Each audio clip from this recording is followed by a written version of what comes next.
Bonsoir à toutes et à tous. Je ne maîtrise pas à 100% le Zoom, c'est pour ça qu'il y avait un petit problème. J'espère que ça va aller. Alors, on vient de lire Parashat Shemini. Et à la fin de cette paracha, une seconde.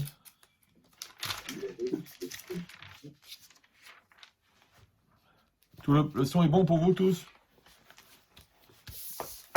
Et à la fin de cette paracha, c'est marqué Ki ani Hashem ama'ale etrem me'eretz Mitzrayim, car je suis l'Éternel qui vous a fait monter de la terre d'Égypte, liot lachem l'Elohim, pour être pour vous un Dieu, vitem kedoshim, et vous serez saints, ki kadoshani, car je suis saint. Zot Torah tabema ve'arov vechol anefesh achaya romeset b'mayim ulchon. Ici, la Torah nous a donné toute la liste des animaux qu'on peut manger ou qu'on ne peut pas manger, et elle nous donne en même temps cette mitzvah ici qui est liée à la kedusha, qui est liée à la sainteté. Alors, c'est intéressant de comprendre que déjà, il y a une notion de sainteté dans la nourriture, parce que quand c'est marqué que la personne, elle ne doit pas devenir impure en mangeant quelque chose qui, en soi, est interdit de manger, il y a une logique d'impureté à l'intérieur, et que c'est lié aussi à la sainteté. Maintenant, il y a une mitzvah générale qui est connue de Kedushim Tiyu, soyez saints.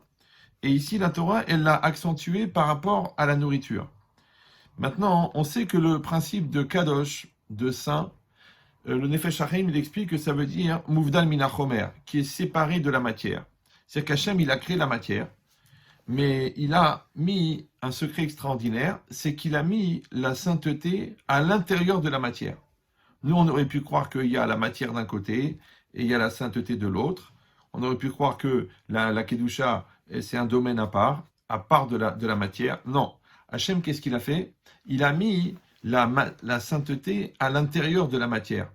Maintenant, la question, elle est, comment est-ce qu'on peut accéder à cette sainteté? Premièrement. Deuxièmement, c'est que quand c'est marqué dans le Passouk, Ki ani Hachem ama'ale etrem me'eretz Mitzrayim, car je suis l'Éternel qui vous a fait monter d'Égypte. Ici, Rashi fait remarquer qu'il ramène un Tana de Rabbi Ishmael, que normalement, on aurait dû dire, normalement on dit Ki ani Hachem amoti etrem me'eretz Mitzrayim. C'est moi, l'Éternel, qui vous a fait sortir d'Égypte. Mais ici, c'est quoi ma'ale etrem, qui vous a fait monter? Alors il ramène Tana de Rabbi Ishmael, il m'allait lo eliti et Israël mi Mitzrayim et la bishvil, chez en metamin beshratim kesharumot dayam.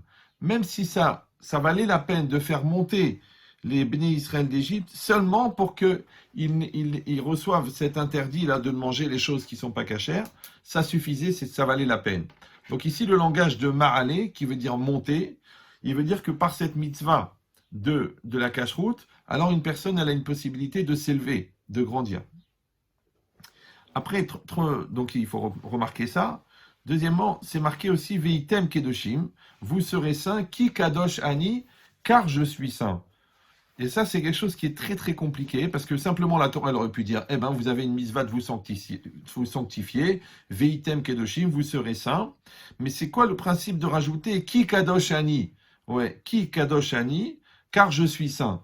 Ouais. Et en vérité, dans le Midrash, ça a l'air d'être une marloquette, une discussion, pour savoir comment est-ce qu'il faut lire ce Ki Kadosh Ani. Parce que le Midrash, il dit comme ça, il demande, est-ce que la sainteté d'Hachem, elle dépend de la sainteté de l'homme? D'accord? Ou est-ce que ça veut dire que puisqu'Hachem, il est saint, alors moi aussi je dois être saint? Il dit, mais comment ça fonctionne?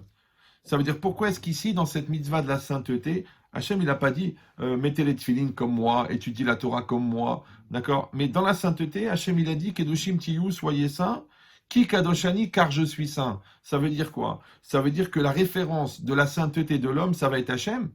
C'est-à-dire, est-ce que nous, on peut imaginer qu'on va être saint comme Hachem? Mais ça n'a pas de sens, d'accord? Premièrement.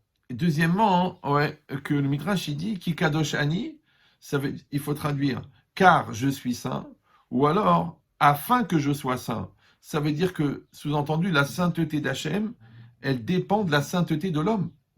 Alors, il y a une logique comme ça, que quand c'est marqué Ténouz l'Elohim, donner de la force à Dieu, qu'en vérité, l'homme, il a un rôle à jouer par rapport à Kadosh Baruch Hu. Ça veut dire que Hachem, dans son essence, n'a pas besoin de nous. Il existera pour toujours.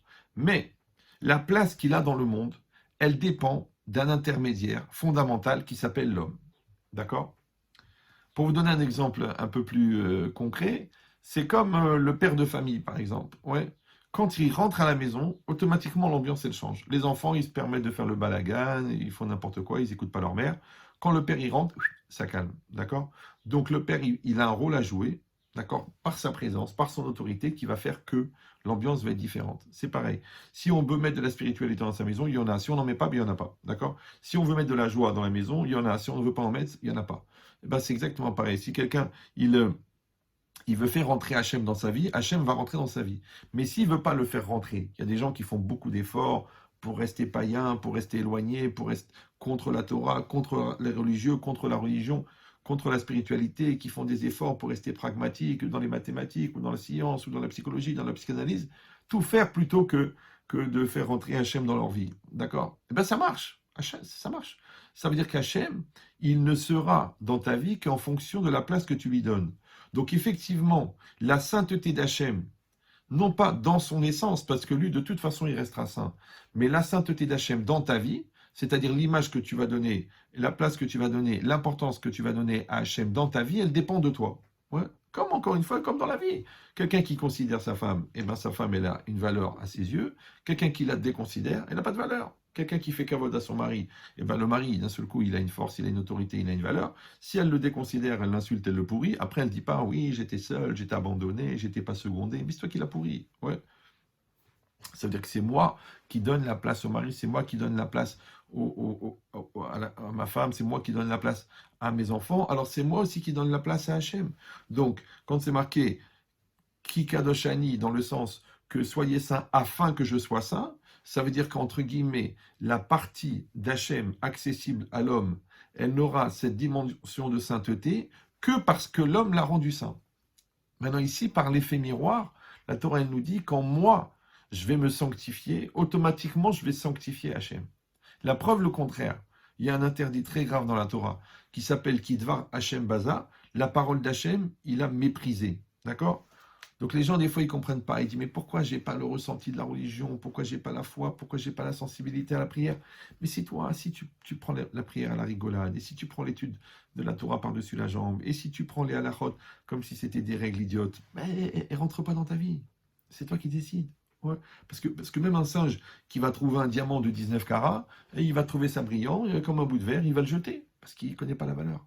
Donc en vérité, c'est nous qui donnons la valeur à notre Torah, c'est nous qui donnons la valeur à Hachem, c'est nous qui donnons la valeur à l'autre. Ouais. Et par contre, le contraire, si on est dans le dénigrement, qui devant Hachem Baza, eh ben c'est une faute très grave. Pas seulement parce que tu n'as pas fait kavod, ou tu as fait bisayon, tu fais honte à la misva. C'est aussi et surtout parce que à cause de ça, tu as perdu l'opportunité d'avoir le lien avec la chose. C'est connu que le mec qui se fout de l'école, eh ben, il va être un cancre. Ouais. Celui qui se moque de la culture, eh ben, il va être un ignorant. Celui qui se moque de la Torah, eh ben, il va pas la connaître, il va pas pouvoir la concrétiser, pas pouvoir la pénétrer. C'est normal puisqu'il la méprise. Ça veut dire que le grand secret de ne pas tomber dans la dérision, surtout dans une génération comme la nôtre, qui est fait à 70% par les humoristes, d'accord, et qu'ils enlèvent la dimension importante et fondamentale et précieuse des choses par la dérision, parce que toujours la question, est-ce qu'on peut rire de tout, on ne peut pas rire de tout, mais tu n'as pas compris que quand tu ris de tout, à la fin, il ne reste plus rien. Puisqu'en fin de compte, le lien que tu as avec les choses, il dépend de l'importance que tu leur accordes.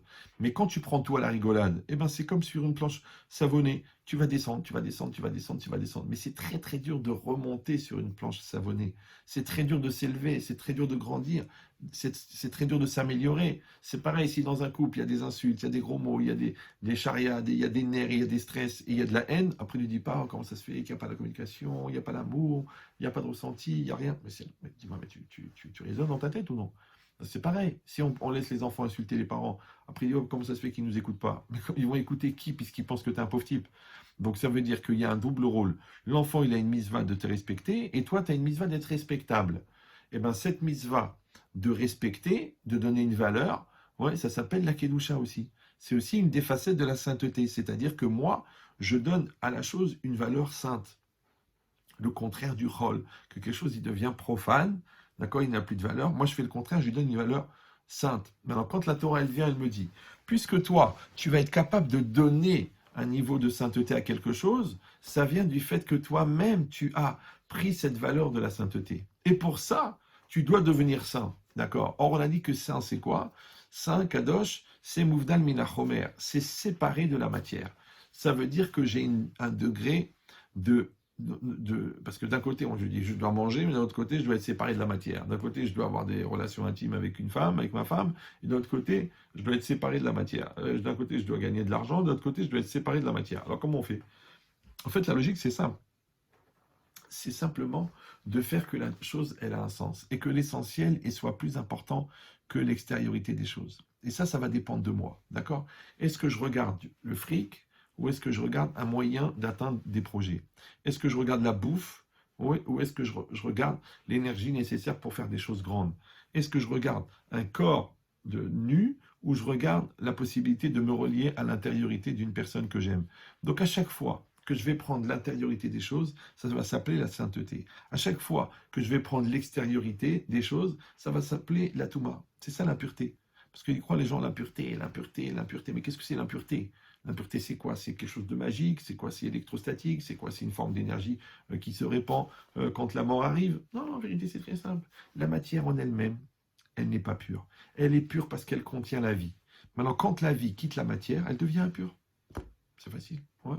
Ben, c'est exactement pareil. Donc la sainteté, elle vient du fait que moi, j'ai pris une distance, une indépendance à la matérialité.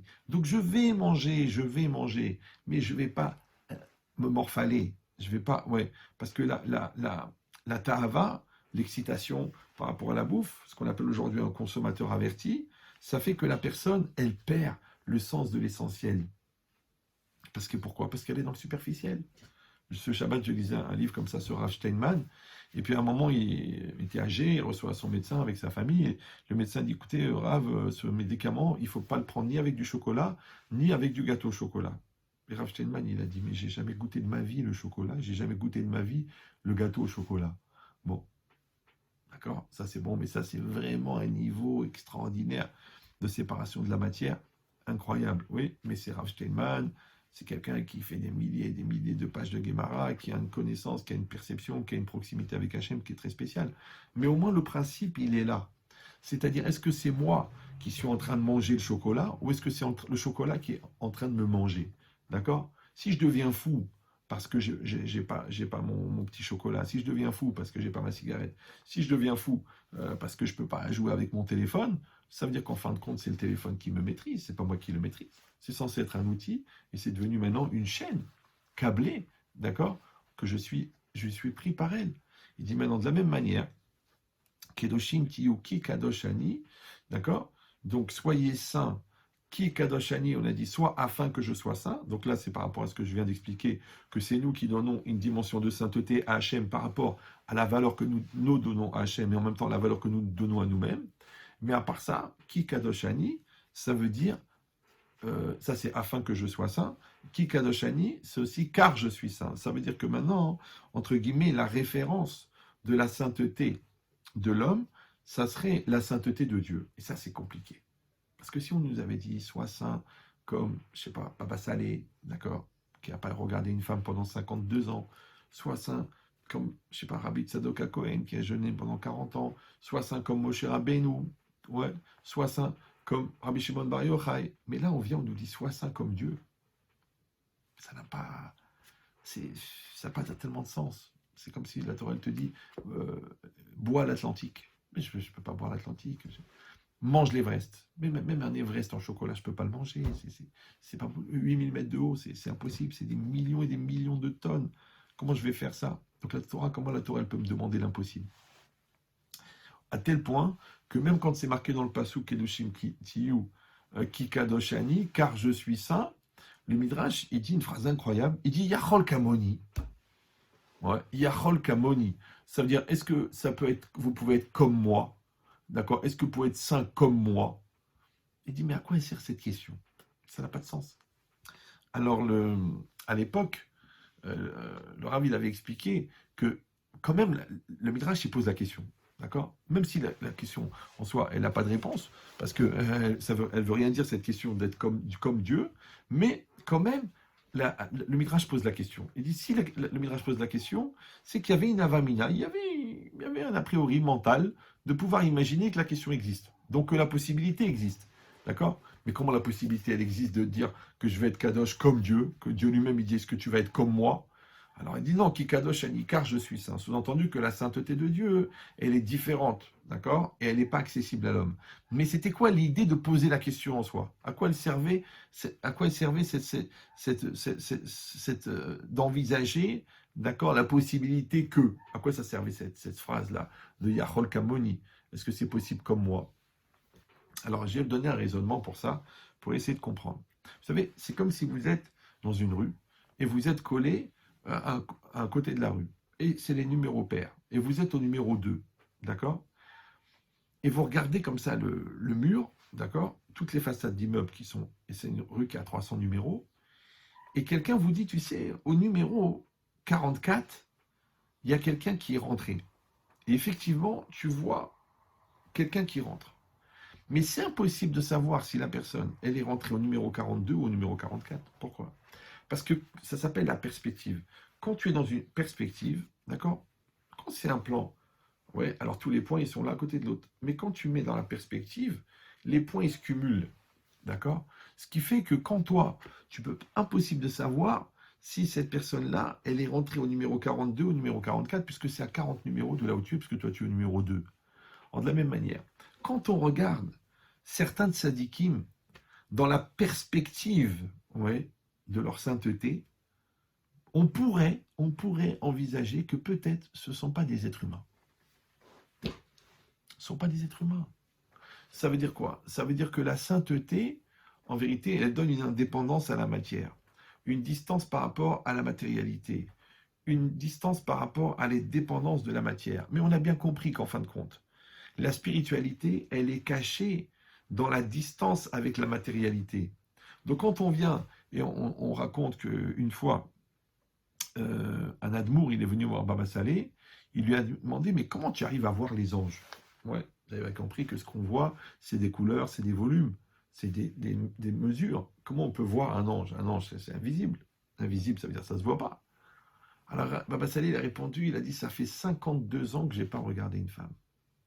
Maintenant, Chas Shalom, c'est pas que la femme en elle-même, ouais, elle est impure, ouais, non.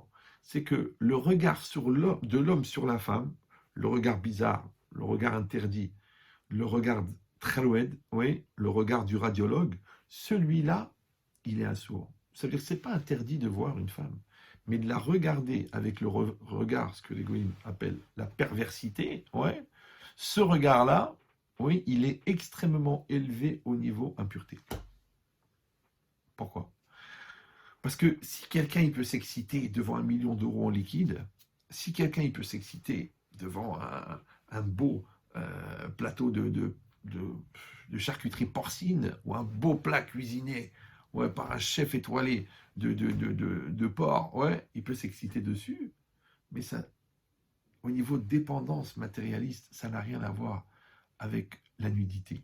La nudité, elle a un effet d'excitation et donc de matérialité extrêmement puissant. Ouais. C'est pour ça tous ces interdits de la Torah, ne t'approche pas, ne vous détournez pas après vos yeux, après vos cœurs, ne vous mettez pas en situation d'isolement, ne vous touchez pas, ne vous caressez pas, n'écoutez pas la voix. Pourquoi tout ça? Pourquoi tout ça? Ça y est, ça va, faut pas se prendre la tête, on n'est pas des fous. D'accord? C'est quoi ce niveau? C'est qu'en vérité, c'est une tendance. Elle est très très très puissante.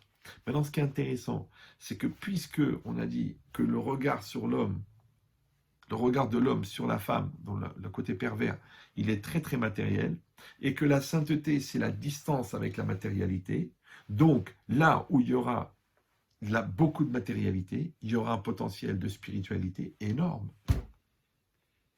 C'est ce qui est marqué, que comme Baba Salé, il a vu des femmes, au Hachem, ouais, il recevait les gens, il avait de la famille, les dames, elles rentraient. Mais il n'a pas regardé. Le regard, quelqu'un, il sait comment il regarde sa sœur, comment il regarde sa copine, comment il regarde une femme mal habillée et comment il regarde sa mère. Eh bien, le regard mauvais, celui-là, il l'a pas eu. pendant 52 ans. 52 ans, il s'est séparé de ce très haut niveau de matérialité du regard pervers. Et grâce à ça, il a dit, il avait la capacité de voir les anges, il avait la capacité d'avoir la névoie, d'avoir la prophétie, il était capable de voir à travers la matière, à travers le temps, à travers l'espace, à voir à des milliers de kilomètres qui se pouvaient se passer. C'est-à-dire que c'est une réalité, entre guillemets, physique et spirituelle. Ben oui, parce que si on dit qu'Akadosh Baruch Hu, il a caché la spiritualité à l'intérieur de la matière, et que la distance c'est-à-dire la distance, l'indépendance face à l'attirance de la matière, elle me rend saint, ouais, c'est ça la sainteté, Kedushim Tiyu, soyez saints, Rachid dit Prushim Tiyu Minarayot, soyez séparés de la matière, donc ça veut dire que la Torah nous a donné des clés. Elle nous a dit, vous voulez atteindre la sainteté, vous voulez voir la dimension intérieure des choses, vous voulez approfondir, vous voulez avoir un lien de proximité avec Dieu, avec l'essentiel, avec ce qui est important, avec le fond des choses, vous avez un chemin. Vous avez un chemin. C'est le chemin de la sainteté. C'est pour ça que le Zohar, il dit que quand les élèves de Rabbi Shimon Bar Yochai, ils arrivaient à cette paracha de Kedushim, ils étaient contents, ils se réjouissaient. Pourquoi ?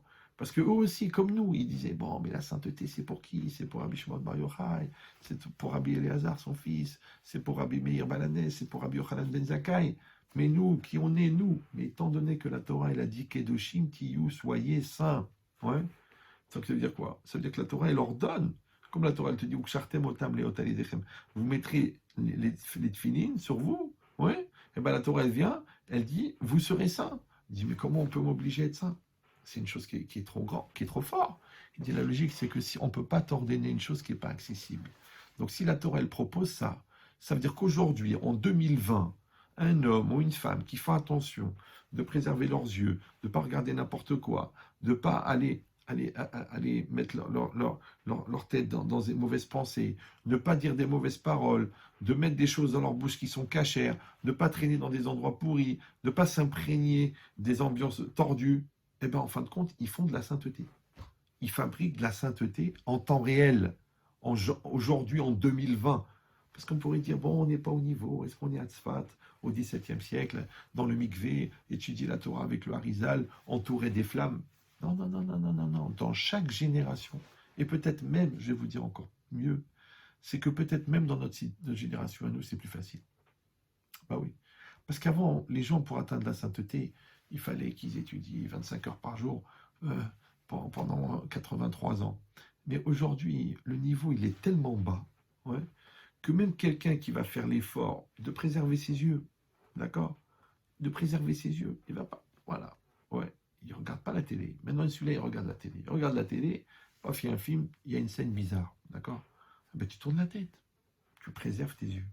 Tu passes dans la rue, d'accord, il y a une femme mal habillée, tu te regardes de l'autre côté, ouais, tu es sur Internet, tu tombes sur une vidéo bizarre, tu tournes la tête, d'accord, pareil pour ta bouche, il te monte dans la bouche un lachonara, tu tiens ta bouche, ah, c'est pas facile, ok, parce que tu n'as pas de projet, parce que tu n'as pas d'ambition, mais si tu as une ambition, si tu dis, mais j'ai envie de sanctifier ma bouche, d'accord? Parce que je veux que ma bouche, elle puisse exprimer la louange d'Hachem, parce que je veux que ma bouche, elle ait une force, je veux que ma bénédiction, elle porte, je veux que ma prière, elle soit écoutée par Hachem. Mais comment veux-tu qu'Hachem ait écoute prière si tu la sers dans un ustensile qui n'est pas adapté, d'accord? C'est comme si toi, tu me dis, je vois la glace, tu dis, elle m'a l'air bonne cette glace et tout ça.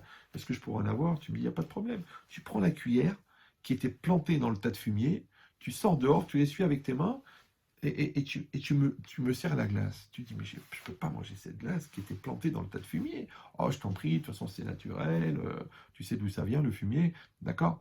Tu dis, mais je ne peux pas, c'est dégueulasse. Ah ben, c'est exactement pareil. Nous, notre travail, c'est de devenir des réceptacles. C'est ça notre travail. Parce qu'il dit, le Ramchal, Rabbi Chaim Moshe Luzzatto, en vérité, nous ne fabriquons pas la sainteté. Nous, ce que nous faisons, c'est que nous fabriquons le tuyau qui nous donne accès à la sainteté. Ouais. Le conducteur qui va nous amener la sainteté. C'est comme l'électricité, elle est dans le mur, et moi je veux la mettre dans le frigo. Il faut un câble. Et bien la sainteté, elle est chez Hachem, comme dans le mur, ouais. Comme l'électricité dans le mur. Et moi je voudrais qu'elle rentre dans mon corps. Alors il faut un câble. Alors c'est quoi le câble? C'est la mitzvah. C'est quoi le câble? C'est de se préserver des mauvaises pensées, de se préserver du Lachon Hara, de se préserver des choses.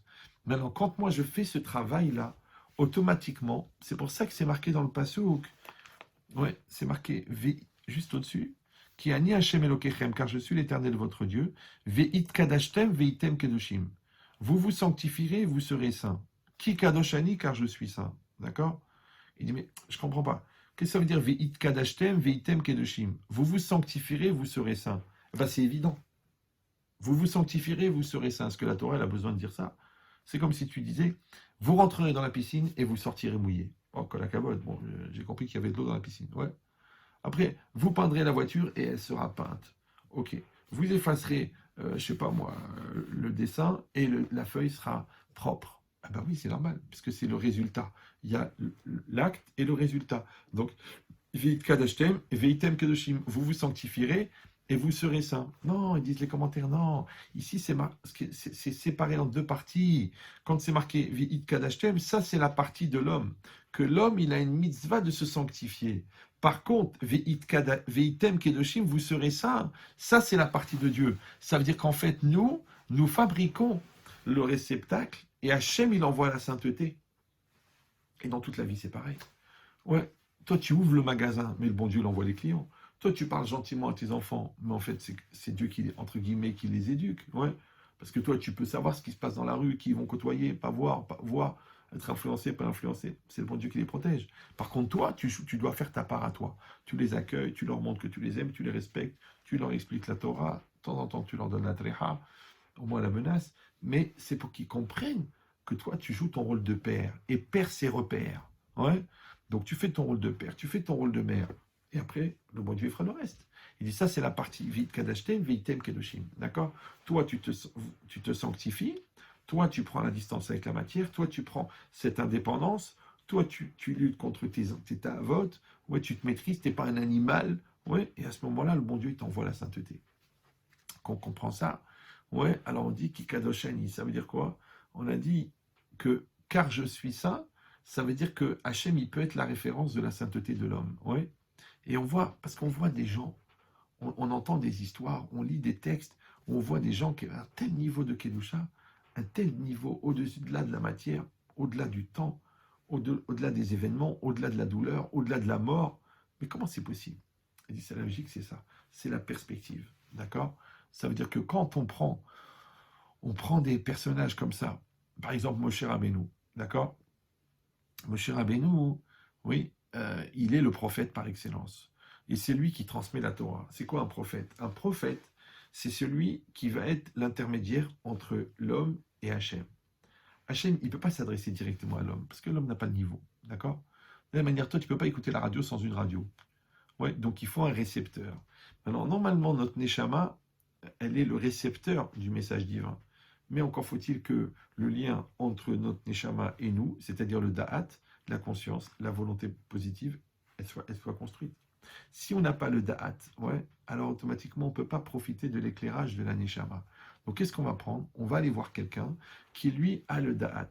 Ça s'appelle le Da'at Torah. C'est normal puisque toute la journée il étudie la Torah. Toute la journée il se sanctifie. Ça fait 90 ans qu'il se purifie. Donc lui, en fait, c'est comme si tu vas directement à la radio. Au lieu d'écouter France Inter, tu vas à la maison de France Inter.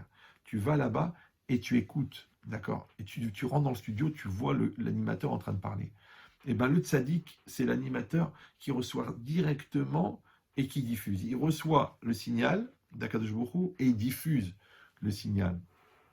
Donc maintenant, ça veut dire que c'est comme s'il y a un mur qui nous sépare de Dieu, mais dans ce mur-là, il y a une faille, et dans cette faille-là, il y a le Navi. Et le Navi, le prophète, c'est celui qui est Mévi d'Atachem. C'est lui qui va faire venir, qui va transmettre la volonté et la connaissance de Dieu. Maintenant, encore une fois, pour que lui soit un transmetteur, alors on a un double problème. C'est que c'est marqué dans la Torah, Lo yarini Adam Vahai. Un homme ne peut pas me voir et rester vivant. D'accord? C'est pour ça d'ailleurs que quand Moshe Rabbeinu, il a vu le buisson qui était en train de brûler, mais sans se consumer, ouais, bon ça c'est une longue explication, on n'a pas vraiment le temps, mais faites-moi confiance. Pour ça qu'il s'est jeté par terre, il dit Rachid, il était sûr qu'il allait mourir. Pourquoi? Parce que là il a vu un phénomène anormal. Il a vu le feu qui est normalement la combustion d'un objet, par exemple le buisson, mais le feu était dans le buisson, mais le buisson ne se consumait pas. Donc il a compris que c'était une forme de feu qui n'était pas un feu normal, un feu naturel. D'accord? Donc il a compris qu'en fait c'était une intervention divine dans le monde. Donc il a eu peur puisqu'il a cru qu'il voyait Dieu, qu'il voyait l'intervention de Dieu directement. Donc il était sûr qu'il allait mourir. D'accord? Et ça c'est Moshe Rabbeinu. Ça veut dire que Moshe Rabbeinu, il était le transmetteur.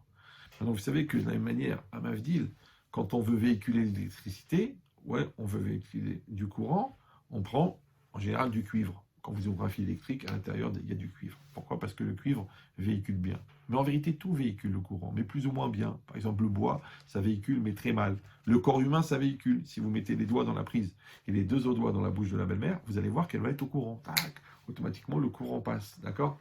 Et bien de la même manière, le câble électrique, il transmet le courant. Je vais vous dire mieux, le meilleur conducteur au niveau du courant, c'est l'or. D'accord? Mais étant donné qu'on ne peut pas équiper toutes les électricités avec des câbles en or, mais l'idée c'est ça. Donc c'est quoi l'idée? C'est que le conducteur, il va transmettre le courant.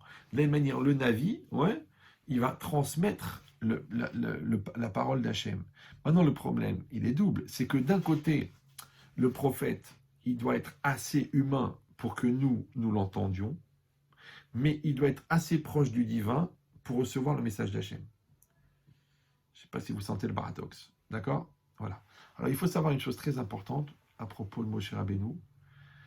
C'est qu'on dit, Moshe Rabbeinu, c'est le prophète de tous les prophètes. Ouais, il n'y aura pas d'autre prophète que lui. Maintenant, jusqu'à quel point Moshe, il s'était fait une discipline et une astreinte et une sanctification tellement grande qu'il était capable de recevoir, on a dit, le message divin, mais en même temps de le transmettre. Parce que c'est ça toute l'idée.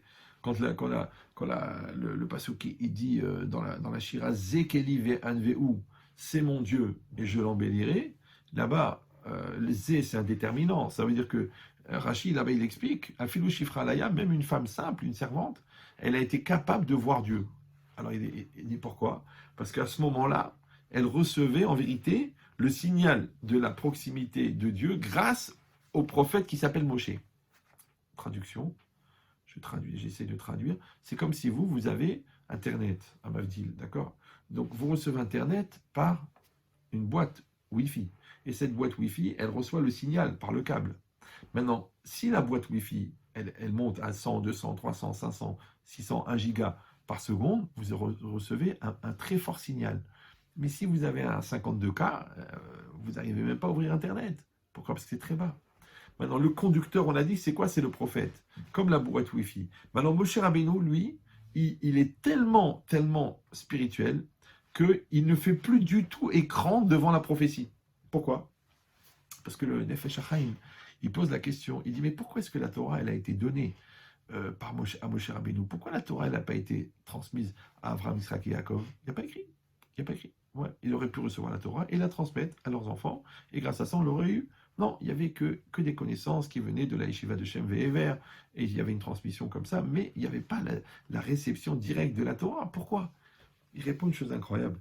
Il a dit parce que quand Avraham Avinu, il a parlé de lui-même, il a dit « Anachnu afar va'efer » nous sommes cendre et poussière. Ouais. Poussière et cendre. Il a dit par contre, Moshe Rabbeinu, quand il a parlé de lui et de Aaron, mais en vérité il parlait de lui, il dit, le Raphaël de Vologine, il a dit Anarnouma, qu'est-ce que nous sommes? Ça veut dire quoi? Ça veut dire que il y avait encore un tout petit peu de matérialité à l'intérieur d'Avraham Avinu. Parce que c'est quoi les cendres? Ouais. Vous prenez un corps vivant, vous le brûlez, d'accord? Vous enlevez l'eau, 60%, après il reste la matière, la graisse, elles disparaissent, elles fondent, qu'est-ce qui reste? Les sels minéraux. Les sels minéraux, ils font des cendres. Donc c'est le minimum de la personne, c'est les cendres. Comme la poussière. Ouais, quand il revient à la poussière, il n'y a plus rien. Il a dit, mais quand même, il reste un petit peu de matérialité. Quand même, il reste un peu de matière. Et cette matière-là, elle fait écran devant Hachem, devant le message divin. C'est pour ça que je donne toujours l'exemple d'un prisme. Vous savez, prenez un espèce de triangle comme ça s'appelle un prisme, et vous faites rentrer la lumière de ce côté, elle ressort de l'autre côté. D'accord? Maintenant, vous avez bien compris que si le prisme, il est translucide, Donc la lumière, elle va ressortir à 100%. Mais si le prisme, il est opaque, ou il est sale, ou il contient des poussières, ou il contient des saletés, automatiquement, il va y avoir un écran. Et le signal lumineux ne va pas être retransmis à 100%. Et bien c'est exactement pareil. Akadosh Baruch Hu, il veut transmettre la Torah. Maintenant, pour que la Torah, elle soit la Torah de Dieu, il faut que le transmetteur, lui, soit totalement absent. Mais oui, parce que le problème, c'est que le moi, ouais, et l'homme, et la Gahava, et l'interprétation, et la participation, elle fait entre guillemets, le message, il va être faussé. Maintenant, là, on est au moment du Matan Torah. Les bénis Israël doivent recevoir la Torah. Celui qui va la transmettre, la Torah, il faut que lui-même soit tellement absent qu'on est sûr de recevoir la Torah d'Hachem.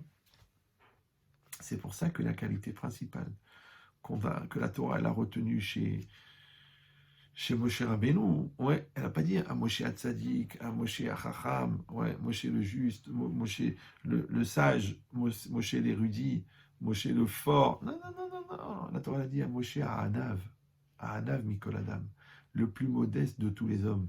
C'est pour ça que la qualité de modestie, elle est centrale dans la vie d'un homme. Et qu'en fin de compte, c'est le cumul du travail sur des centaines et des centaines de qualités. Pourquoi? Parce que celui qui a la modestie, eh ben, il connaît sa place. Il arrive à se retenir de fauter, parce que la faute, elle vient aussi de l'orgueil, de croire que c'est moi le patron. Et il respecte les autres, parce qu'il est modeste. Et il arrive aussi à faire attention à l'argent des autres, parce qu'il a la modestie de penser que ça ne lui appartient pas. Donc, toutes les lois qui vont découler de cette capacité de modestie. Mais c'est aussi un rapport qu'il entretient avec la matière, avec la bouffe, avec l'argent, avec la sexualité. Parce que si quelqu'un il a la modestie, eh ben, automatiquement il ne peut pas se permettre certaines choses. Donc ça veut dire que quand on dit que Moshe il était Anav, ça veut dire qu'il était d'un niveau de distance avec tout ce qui était matériel, à un tel niveau que la Torah elle raconte que un jour, quand Moshe Rabbeinu s'était séparé de sa femme, et qu'est-ce qu'il a fait? Enfin séparé, ça veut dire séparé physiquement de sa femme. Qu'est-ce qu'elle a fait Myriam? Elle a fait du Lachon Hara, elle s'est mise à parler sur Moshe Rabbeinu. Et la Torah nous raconte que Hachem, lui-même, il est intervenu chez Myriam et chez Aaron, il leur a dit, oui, comment ça se fait que vous parlez sur votre frère? Le Ramban, il demande, il dit, mais je ne comprends pas. Ça, c'est une petite querelle entre frères et sœurs. Le bon Dieu qui gère l'univers, il faut qu'il s'occupe des problèmes familiaux de Moshe Rabbeinu. Que Moshe, il a des petits problèmes de shalom parce que sa sœur, elle fait du lachon hara sur lui. Alors il faut qu'Hachem lui-même, il intervienne. Et comment vous avez osé parler sur Moshe? Qu'est-ce que ça veut dire? Et tu vas devenir tsara, tu vas devenir lépreuse, et tu vas rester, pendant un mois, tu vas rester sur place, et tu vas être enfermé, tu vas faire tes chouvas. Tu dis, attends, Moshe, il peut s'occuper de ça, c'est sa sœur, c'est son problème. Non, il dit le Ramban, tellement Moshe, il est complètement annulé pour le service d'Hachem, qu'il n'a pas le temps de s'occuper de ses problèmes personnels, ses problèmes familiaux. Donc Hachem lui-même, il doit s'occuper des problèmes de Moshe. Je ne sais pas si vous suivez, d'accord? C'est tellement que lui, il s'est annulé au problème 100% pour Hachem, que c'est Hachem qui doit s'occuper de ses problèmes personnels. Maintenant, ça veut dire quoi que Moshe, il s'est séparé de ces soucis-là? C'est parce que si déjà qu'il n'entendait même pas le lachon hara qu'on faisait sur lui, ouais, donc c'est sûr qu'il n'avait pas de lien avec la bouffe et pas de lien avec la matérialité. Quand on dit Moshe, il n'a pas mangé pendant 40 jours et 40 nuits, oui, d'un côté tu dis waouh, comment il a pu faire alors que nous on n'arrive même pas à sauter un repas. Ouais, mais d'un autre côté, Moshe Rabbeinu, il n'est pas matériel du tout. Ouais, pas du tout matériel. J'ai déjà expliqué plusieurs fois que le Maharal de Prague, il dit que le corps de Moshe était moins matériel que son ombre. Je traduis. Vous savez qu'est-ce que c'est l'ombre? D'accord. Il y a la lumière d'abord. La lumière, c'est quoi? C'est une espèce de pluie de photons, d'électrons. D'accord. Maintenant, cette pluie de photons, elle est lumineuse. Quand elle arrive devant un écran, devant un mur, elle s'arrête. Comme elle s'arrête, eh ben, la lumière s'arrête à cet endroit-là, et derrière, il y a de l'ombre. Maintenant, il faut savoir que le photon, d'accord, c'est la seule matière qui n'a pas de masse. Donc, c'est-à-dire que la lumière n'a pas de masse, d'accord, elle n'a pas de poids, elle n'a pas de réalité physique, d'accord. Alors, si la lumière n'a pas de masse, imagine que quand tu fais un écran devant la lumière, ce qu'il y a derrière, ça s'appelle l'ombre. Donc, l'ombre, elle a encore moins de masse que la lumière, puisque l'ombre, c'est l'absence de lumière. Ça va toujours? Super. Maintenant, si je dis que l'ombre, c'est l'absence de lumière, et que la lumière n'a pas de masse, donc l'ombre a encore moins de masse que la lumière, et le Maharal, il dit que le corps de Moshe, il était moins matériel, donc il avait encore moins de masse que son ombre.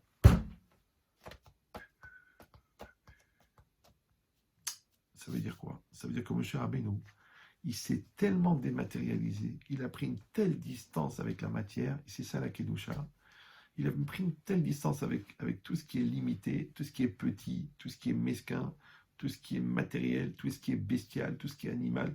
Il est tellement loin de ça, ouais, que lui-même, oui, il a perdu sa dimension, entre guillemets, physique.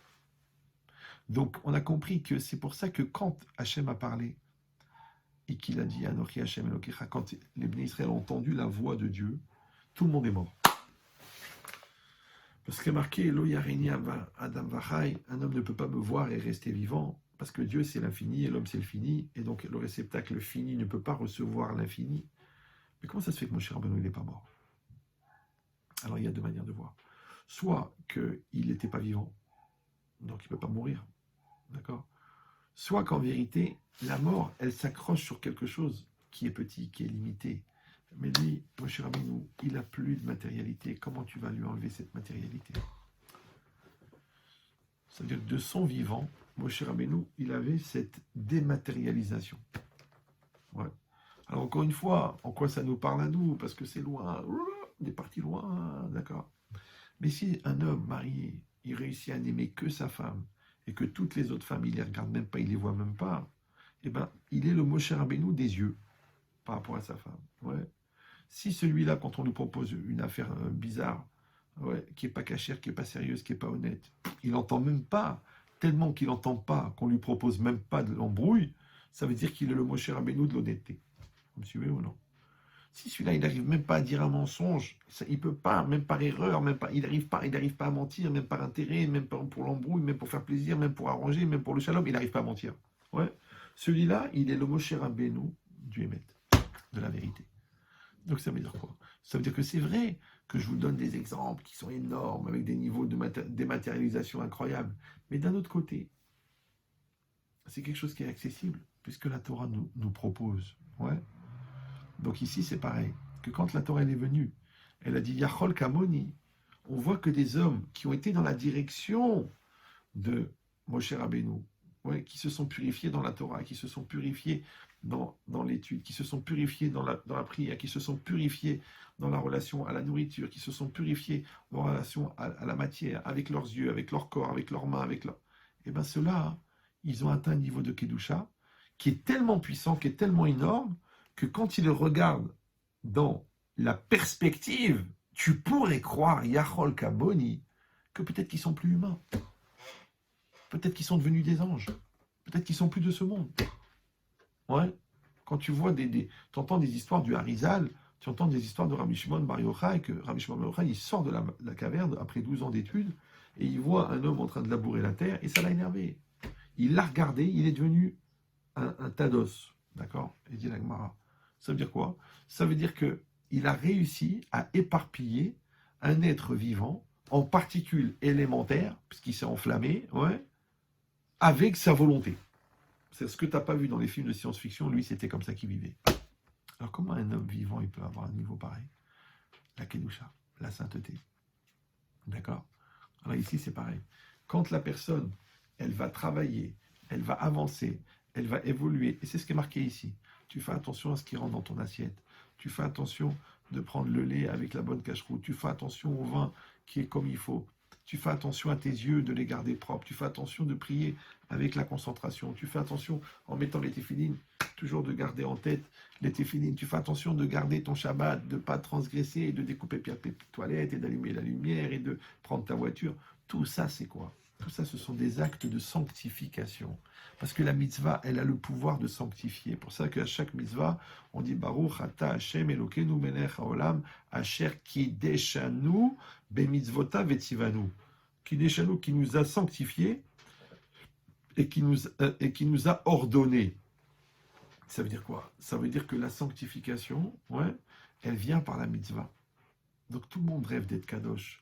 Tout le monde rêve d'avoir des forces. Alors encore une fois, au niveau de Rabbi Shimon Bar Yochai, ça veut dire que lui, il va parler avec Eliyahu Hanavi, il va pouvoir voir l'avenir. Mais à notre niveau simple, ça veut dire que nous, ça veut dire qu'on aura la liberté d'avoir la tête propre. Comment quelqu'un il peut devenir malade d'avoir toujours des pensées obscènes? Ça le rend cinglé. Chaque fois qu'il ouvre les yeux, qu'il baisse les yeux, il voit des choses dégueulasses devant ses yeux. Ouais. Il dit, cette possibilité, elle vient de la sainteté. D'accord? Que tes paroles soient entendues. Tu fais une bracha à quelqu'un, ça marche. Pourquoi ça marche? Tu peux pas saler, toi? Non. Mais dans un domaine, tu t'es sanctifié. Que ta femme, elle t'écoute, que ton mari t'écoute, que tes enfants, ils t'écoutent. C'est un miracle aujourd'hui. C'est un miracle. Pourquoi? Parce que ta parole, elle est imprégnée de crainte d'Hachem. Ta parole, elle est imprégnée de sainteté. Ça veut dire que la Torah, elle est venue et elle a proposé ça. Elle a dit à l'homme, voilà, vous avez cette possibilité, d'accord? Vous avez cette opportunité. C'est dommage de la gaspiller. Alors j'ai dit que ça, c'est difficile quand on est dans la vie normale, parce qu'on court dans le travail, on court dans la rue, et le RER, et les nerfs, et le stress. Mais d'un autre côté, aujourd'hui, Akadosh Baruch Hu, il nous a mis dans ce confinement, d'accord? Vous avez plus de temps. Tu sais quoi? Tu dis, j'ai besoin chômage partiel, je m'occupe de ta parnassa. Après, tu dis, bon, mais j'arrive pas je vois jamais ma famille, tout ça. Là, tu as du temps, tu restes avec eux. Ta femme, elle est en face de toi. Tes enfants, ils sont là.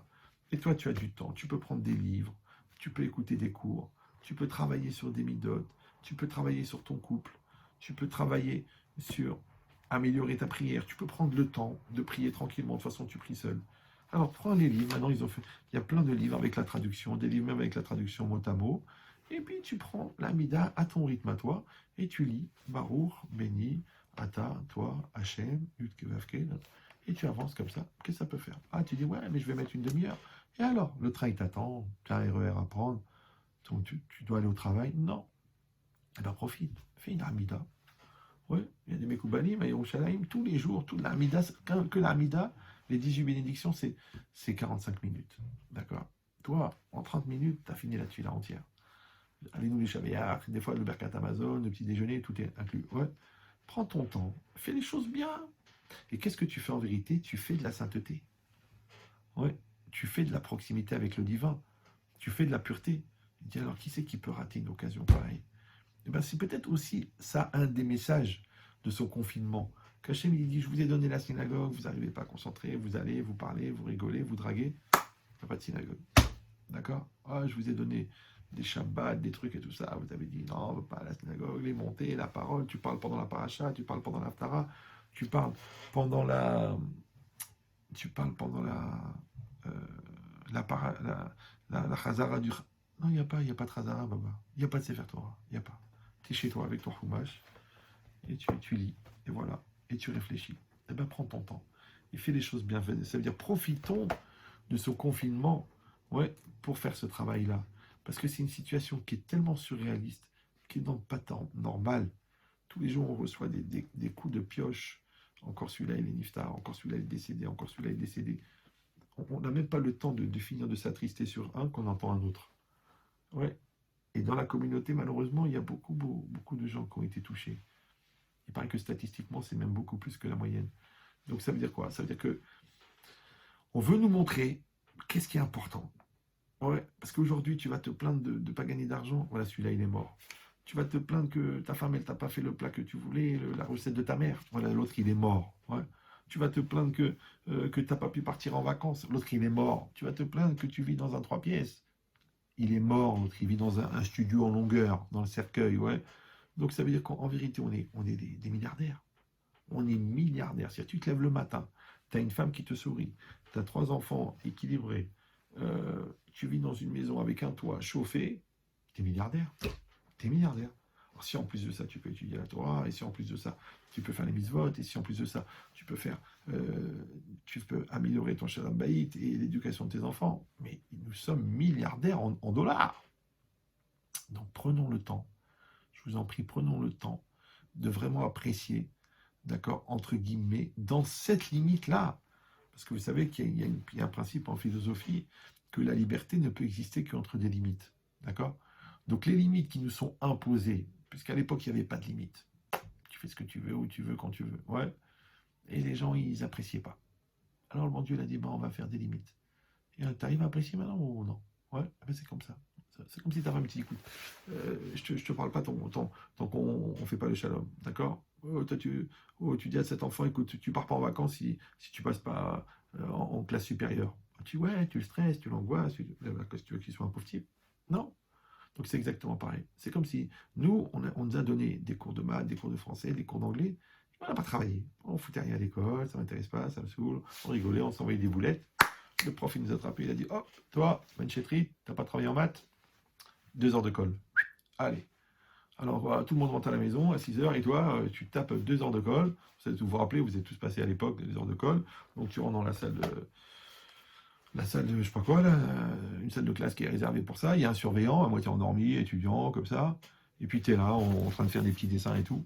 Alors, il dit, dis-moi, qu'est-ce que tu fais là, toi? Il dit, ben voilà, j'ai fait des bêtises en maths, ou j'ai pas fait mon devoir, ou je faisais le clown en maths. Le prof, il m'a donné 2 heures de maths, 2 heures de colle. Il dit, qu'est-ce que tu vas faire? Bon, rien, de toute façon, j'ai 2 heures à perdre, j'ai 2 heures à tuer, vous savez, il faut tuer le temps. Mais t'es fou, quoi. Si déjà, on t'a donné 2 heures de colle, eh ben fais des maths, puisque tu avais 2 heures de colle à cause des maths. C'est comme des gens qui m'appellent, qui disent, Chétri, j'en peux plus, je veux divorcer, je veux divorcer, je veux divorcer. Je dis, bah alors divorcer. Il dit, non, non, moi je peux pas divorcer, je peux pas divorcer. Je dis, alors si vous pouvez pas divorcer, faites du shalom bayit. Ah non, je peux pas faire du shalom bayit, elle est folle, elle est malade, il est fou, elle est marocain, et tu disais, oh là là là là. On dit, qu'est-ce que vous allez faire? Eh ben on va attendre le mariage des enfants. Mais attendez, mais ils ont quel âge? Ils ont 2 ans, 3 ans et 4 ans. Donc vous en avez au moins pour 20 ans. Ouais. Donc le bon Dieu vous a foutu 20 ans de colle. Donc si tu as 20 ans de colle, fais du shalom bayit. Si tu as 20 ans de colle, ouais, étudie la Torah. Si tu as 20 ans de colle, fais tes chouvas. Parce que de toute façon, le bon Dieu t'en des 20 ans de colle. Ah, tu dis, non, non, non, il y en a qui n'ont pas eu les 20 ans de colle. Ouais, t'as raison, ils ont été renvoyés directement. Oui. Hop, ils sont morts. 2 semaines, hop, plus d'air, ils sont partis. Qu'Hachem envoie la consolation à leur famille et qu'on soit tous protégés de cette maladie. Mais c'est une réalité physique, c'est une réalité. Tu dis, Chazé Shalom, Simsileno, tout. Ok, mais c'est la réalité. Et maintenant, cette réalité, je dis, au lieu de regarder le côté angoissant et mortel de tous ceux qui partent, ouais, regarde les obligations de tous ceux qui restent. Donc, est-ce qu'on est d'accord, nous, de dire merci pour ce que le bon Dieu nous donne? Est-ce qu'on est d'accord d'optimiser le temps que le bon Dieu nous donne? C'est comme si tu as pris une location et c'est une mauvaise location. Et voilà, tu es là, tu es en montagne, la maison elle est moche et c'est pas ce que tu voulais, on t'a trompé. Quand tu dis, voilà, tu es là pour 2 semaines, tu vas faire la gueule pendant 2 semaines. Déjà, ils t'ont pris 3 000 euros de location. En plus de ça, tu vas faire la gueule pendant 2 semaines, ça fait 3 000 euros plus la gueule. Donc peut-être tu peux faire l'inverse. Tu peux dire, écoute chérie, voilà, ok, on s'est fait avoir. Maintenant, on est là, on est en bonne santé, la montagne elle est belle. Et ben on va discuter, on va évoluer, on va grandir, on va faire ce qu'on a à faire. Et les Hachem, ça ira très bien. Voilà à peu près le message que je voulais vous faire passer aujourd'hui. Je voulais aussi vous dire que le cours est dédié l'Ilou Nishmat de mon père Avraham Shimon Ben Simcha, de Eliyahu Ben Aïcha, de Yitzhak Ben Aïcha, et aussi pour Guy David Ben Benyamin et Lucienne Myriam Bat Simcha Allegrin, et toutes les personnes que vous allez sûrement associer, et aussi pour le Rav Ramou, pour le Rav Rosenberg, pour le Rav Citruc, enfin et pour Marco Cohen qui nous a quittés de Beit Vegan, toutes ces personnes-là auxquelles vous pensez, et que je prie pour que Bezrat Hashem, cette situation, eh ben, elle aille en s'améliorant, et que tout le monde soit préservé, qu'on soit en bonne santé, que tous les célibataires se marient, et que tous les gens mariés le restent dans le shalom. Merci à vous tous, je vous embrasse tous, et Chazak à Auriel d'avoir organisé ce cours. Moi, malheureusement, je dois vous quitter parce que j'ai une milcha dans 4 minutes. Voilà. À bientôt. Bonne continuation. Merci à vous. Merci. Que du bonheur. Razak. Merci à vous tous. Merci Rav. Merci Rav.